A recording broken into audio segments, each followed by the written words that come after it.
लेकिन मेरा कर्तव्य है दृढ़ता पूर्वक अपने कर्म को करना। जब हम इस धारणा से अपने कर्म को करते हैं तब वो कर्म योग कहलाता है।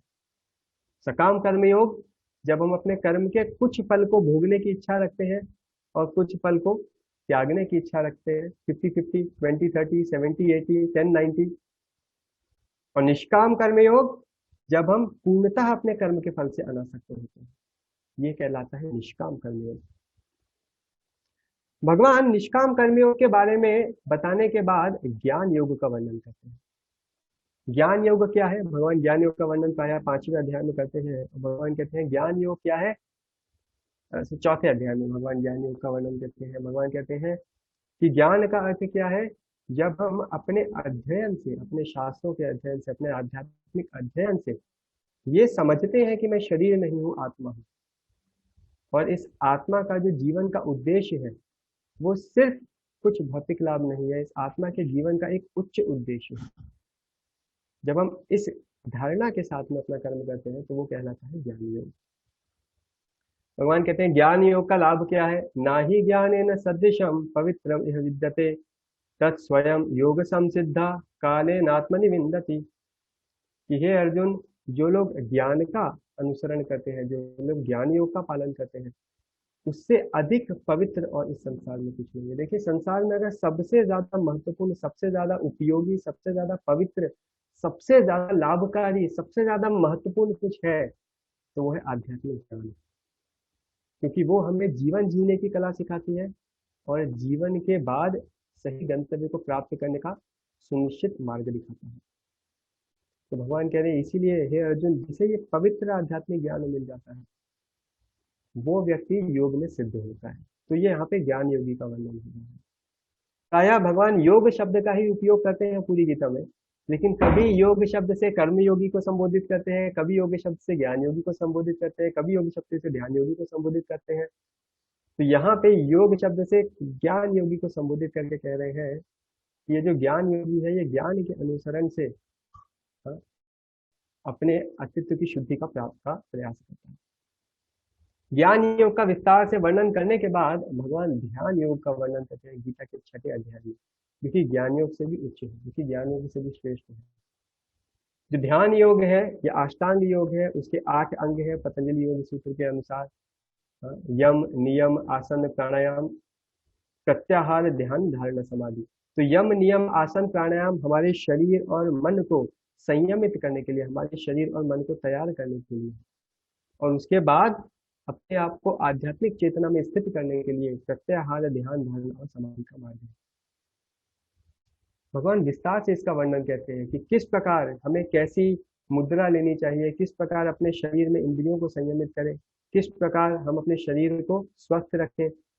भगवान कहते हैं कि युक्ताहार विहारस्य युक्त चेष्टस्य कर्मस्य युक्त स्वप्नावबोधस्य योग भवति दुःखः। कि जो योग है वो बैलेंस करने की कला है। युक्ताहार विहार से, ना बहुत अधिक खाना, ना बहुत अधिक सोना, ना बहुत अधिक विहार करना, ना बहुत अधिक विहार से अनासक्त होना। It's a science of balancing. तो yoga is a art of balancing. और इसका लाभ क्या है? तो जो समाधि की स्थिति होती है, उस समाधि की स्थिति में हम अपने संयमित, अपने नियंत्रित कर चुके प्राण से, हम अपने नियंत्रित कर चुकी चेतना को अंतःकरण में केंद्रित करके ब्रह्म का साक्षात्कार करते हैं। ब्रह्म अर्थात हमारे हृदय में जो भगवान परमात्मा के रूप में स्थित है, हम उनका अनुभव करते हैं, उनका साक्षात्कार करते हैं। युञ्जन्नेवं सदात्मानं योगी विगत कल्मषः सुखेन ब्रह्म संस्पर्शम अत्यंतम सुखमश्नुते।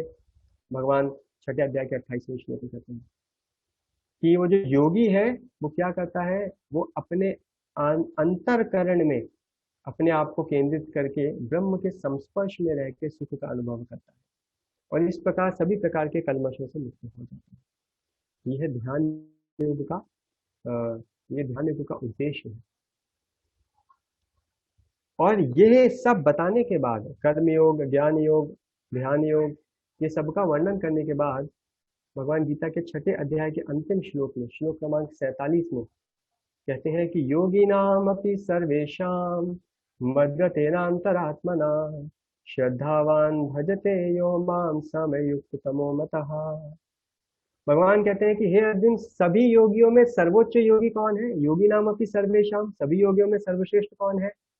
मद गते अंतरात्मना, जो अपने अंतरात्मन में, जो अपने अंतर मन में मेरा ध्यान करता है। श्रद्धावान भजते यो माम, जो श्रद्धा पूर्वक मेरा भजन करता है। समय युक्त तमो मत, जो सर्वोच्च योगी है, ऐसा मेरा मत है। और ये कहने के बाद भगवान 7वें अध्याय के आगे भक्ति योग का वर्णन प्रारंभ करते हैं। तो भगवान 7वें योग के पहले श्लोक में कहते हैं, 7वें अध्याय के, श्री भगवान उवाच मय्या सक्तमनाः पार्थ योगम युञ्जन् मदाश्रयः असंशयं समग्रं मां यथा ज्ञास्यसि तच्छृणु। मय्या सक्तमनः पार्थ योगम युञ्जन् मदाश्रयः। हे अर्जुन, अब मैं तुम्हें वो ज्ञान देने जा रहा हूँ, मैं तुम्हें वो कला सिखाने जा रहा हूँ जिससे तुम मुझसे आसक्त होके, मुझसे जुड़ के, मेरा आश्रय लेके असंशय रूप से मुझे प्राप्त कर सकते हैं। आगे भगवान जब भक्ति योग का वर्णन प्रारंभ करते हैं तो भगवान 9वें अध्याय में भक्ति योग, 8वें अध्याय में अपने विषय में बताते हैं और फिर 9वें अध्याय में भक्ति योग का वर्णन करते हुए कहते हैं कि सततम कीर्तयन्तो मां यतन्तश्च दृढव्रताः नमस्यन्तश्च मां भक्त्या नित्ययुक्ता उपासते। कि हे अर्जुन, जो भक्ति योगी होता है, वो भक्ति योगी क्या करता है? वो भक्ति योगी सतत मेरा कीर्तन करता है, सतत मेरा स्मरण करता है, वो मेरे स्मरण से मुझे प्राप्त करता है। नमस्सन्तश्च मां भक्त्या, बहुत यत्न पूर्वक दृढ़ निश्चय होके यत्न करता है और उस यत्न से, अपने कर्म से, अपनी सेवा से मुझे प्राप्त करने का प्रयास करता है। तो जो कर्म योगी है वो निस्वार्थ भाव से सेवा करता है, लेकिन उसका जो निस्वार्थ भाव है वो वैराग्य से प्रेरित है। लेकिन जो भक्ति योगी होता है वो भगवान से आकर्षित होकर, भगवान के प्रेम से निस्वार्थ भाव से सेवा करता है। जैसे उदाहरण, आप में से बहुत सारी यहाँ पे माताएं हैं, मैंने स्वयं अपने जीवन में अनुभव करा है कि कभी कभी कुछ ऐसी चीजें होती हैं जो हमें खाने में बहुत अच्छी लगती है। जैसे मेरी माता जी कभी कभी घर में टिक्की बनाती थी, खाने में बहुत अच्छी लगती थी, सरल सी, साधारण सी। तो कभी कभी माता जी 10 टिक्की 12 टिक्की बनाती थी और हमें खिलाती थी। हम बचपन में खाते थे खाते थे खाते थे।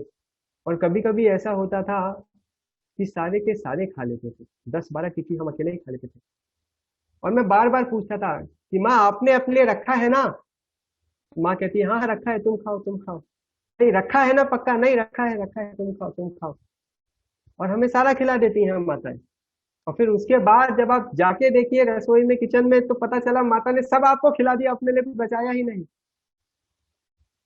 बड़ा संशय होता था, अरे ऐसा क्या सुख मिलता है एक माता को अपने पुत्र की सेवा करने में, अपने बच्चों की सेवा करने में, जो कुछ भी फल के प्रति आसक्ति नहीं है।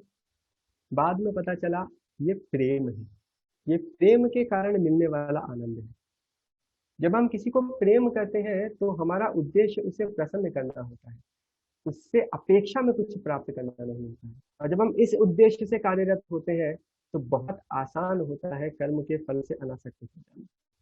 जैसे एक माता अपने पुत्र को या अपने एक पत्नी, अपने पति को, हम अपने परिवारजन इत्यादि को प्रसन्न करने में इतना आनंद पाते हैं, हमें वापसी में कुछ अपेक्षा नहीं होती।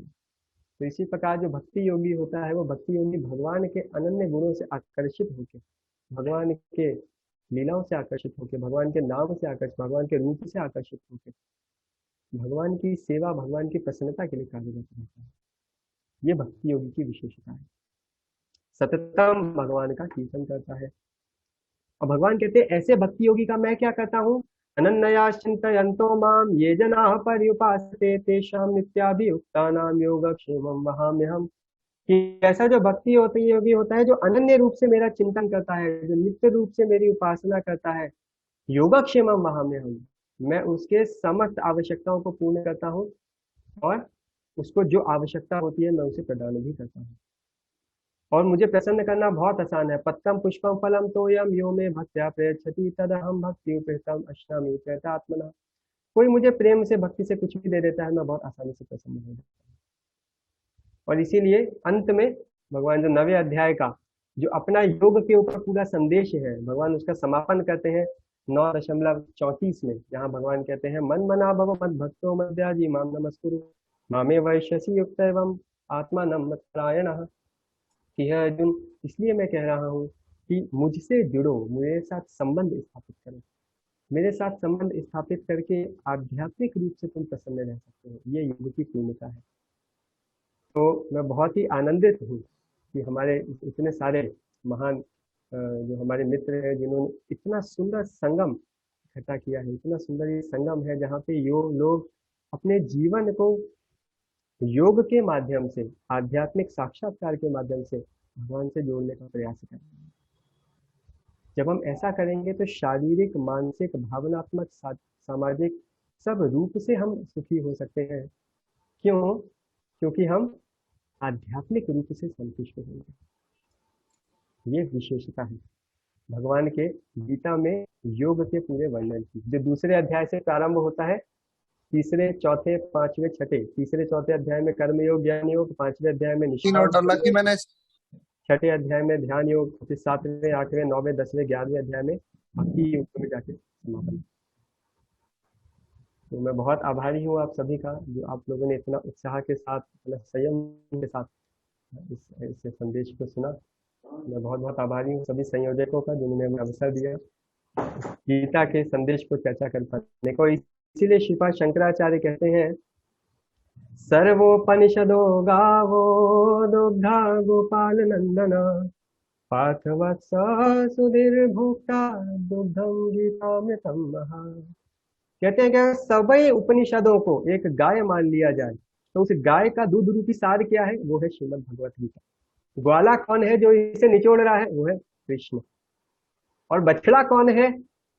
वो है अर्जुन, जो इस गीता रूपी अमृत का पान कर रहा है। इसीलिए मैंने गीता अमृतम लिखा था। ये जो गीता अमृत है, इस अमृत रूपी दूध का जो पान कर रहा है अर्जुन। और हम सब कौन है? हम सब शायद वो कस्टमर है जो कभी कभी गौशाला में दूध लेने जाते हैं। अर्जुन को ये अमृत मिला है, और क्योंकि हम भी अर्जुन के अनुगत्य होके इस गीता के संदेश को सुने हैं, इसलिए हमें भी उस अमृत की कुछ बूंदें मिली है। ये हमारे जीवन को परिपूर्ण रूप से आनंदित कर सकता है।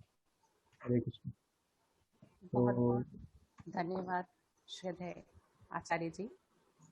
ऐसा लग रहा है कि श्रीमद् भगवत गीता में हम सभी ने भी एक डुबकी लगा ली है। पावर पॉइंट प्रेजेंटेशन के माध्यम से आपने बहुत सुंदर प्रस्तुति के साथ हम लोगों को इतने कम समय में ऐसा लगा कि एक आध्यात्मिक सत्संग में हम सभी बैठे हुए हैं, और बहुत जल्दी समय खत्म हो गया, समय का पता भी नहीं चला। तो बहुत बहुत आभार जितने लोग भी आपको सुन रहे हैं, और बहुत अच्छा लगा। तो आपका धन्यवाद, और दिल से पूरी टीम की तरफ से आभार व्यक्त करते हुए मैं चलती हूँ अपने UPYSA के सचिव और हमारे आदरणीय प्रेसिडेंट के पास। तो चलती हूँ सचिव रोहित जी के पास आगे की लिए। जी धन्यवाद आदरणीय बड़ी बहन। मैं धन्यवाद देना चाहूंगा आज के सत्र के मुख्य वक्ता आदरणीय दीपंकर आचार्य जी को, जिन्होंने बहुत अच्छे तरीके से कृष्ण श्रीमद् भागवत से योग का वर्णन किया। मैं पूरी UPYSA की टीम से उनका बहुत बहुत धन्यवाद देना चाहूंगा।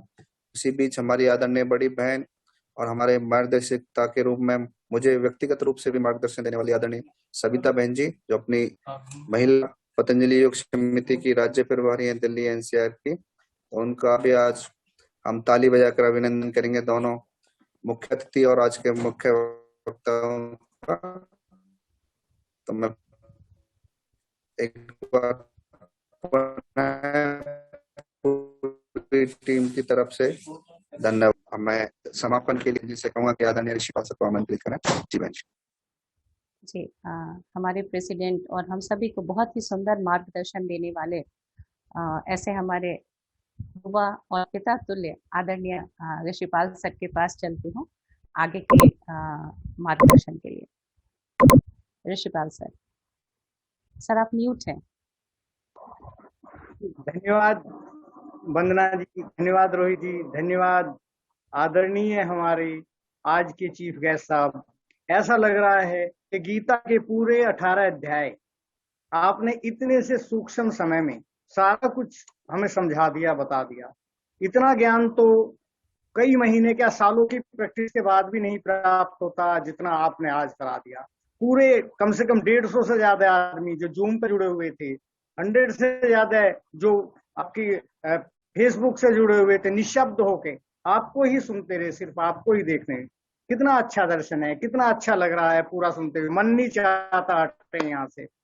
मैं चैट बॉक्स में कुछ शब्द डाले थे जो कम है आपकी प्रशंसा में।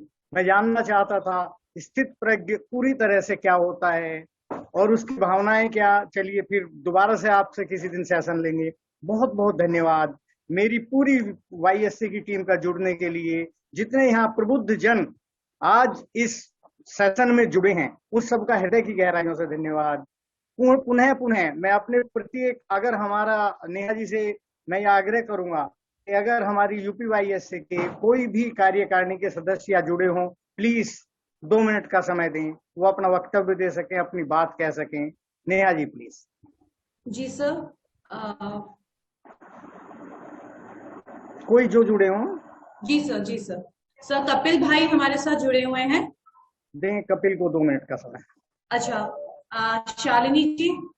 शालिनी जी को बुलाओ, आज कई दिन हो गए इन्हें ढूंढते हुए। कहाँ है? नहीं, शालिनी जी अभी चली गई हैं, अभी नहीं है हमारे साथ। ब्रजेश भाई है शायद। जी, ब्रजेश सर हैं हमारे साथ। कपिल को बुलवाओ पहले, कपिल अगर हैं तो। कपिल भाई, रोहित भाई, अगर कपिल भाई आपके साथ हैं। हाँ हाँ हाँ हाँ, रोहित कपिल को दो 1 मिनट, 1-2 मिनट का समय। अभी वो भी नहीं है। चलिए फिर वाइंड अप करते हैं। सब जी, लोगों पुनः पुनः धन्यवाद से पूरी यूपीवाईएससी की टीम को धन्यवाद देते हुए समस्त प्रबुद्ध जनों को जो यहाँ पे जुड़े हैं, सभी लोगों के मैं एक एक का नाम तो नहीं ले सकूंगा, इतने सारे हमारे यहाँ पे ज्ञानवान और भक्त आदमी यहाँ पे जुड़े हुए हैं। सबका अंत में दीनदयाल कृष्णदास जी का पूरे मन से, पूरे हृदय की गहराइयों से स्वागत करते हुए नमन वंदन करता हूँ आपका। बहुत अच्छा लगा आज का सेशन, और इस आज के सेशन को क्लोज करने के लिए मैं आग्रह करूंगा नेहा जी से, please get it be close. Sir ये सर समाप्ति के लिए मैं वंदना दीदी की तरफ जाऊंगी। वंदना दीदी समाप्ति करें शांति पाठ के साथ। धन्यवाद नेहा जी। हमारी नेहा जी के लिए भी बहुत टैलेंटेड बहन है और पूरा समय अपना हमारे एसोसिएशन को देती हूँ, तो एक बार नेहा जी के लिए भी सबकी तरफ से तालियां। सभी आज के इस सेशन को ले चलते हैं पूर्णता की ओर। आंखें बंद, सीधे बैठते हुए हाथों में ज्ञान मुद्रा के साथ शांति पाठ करेंगे। ओम सर्वे भवन्तु सुखिनः, सर्वे सन्तु निरामया, सर्वे भद्राणि पश्यन्तु, मा कश्चित् दुःखभाग् भवेत्। ॐ शान्ति शांति शांति। सभी के अंतस मन में विराजमान उस परम पिता परमेश्वर की सत्ता को नमन वंदन करते हैं। सभी का आभार, सभी का धन्यवाद। ओम।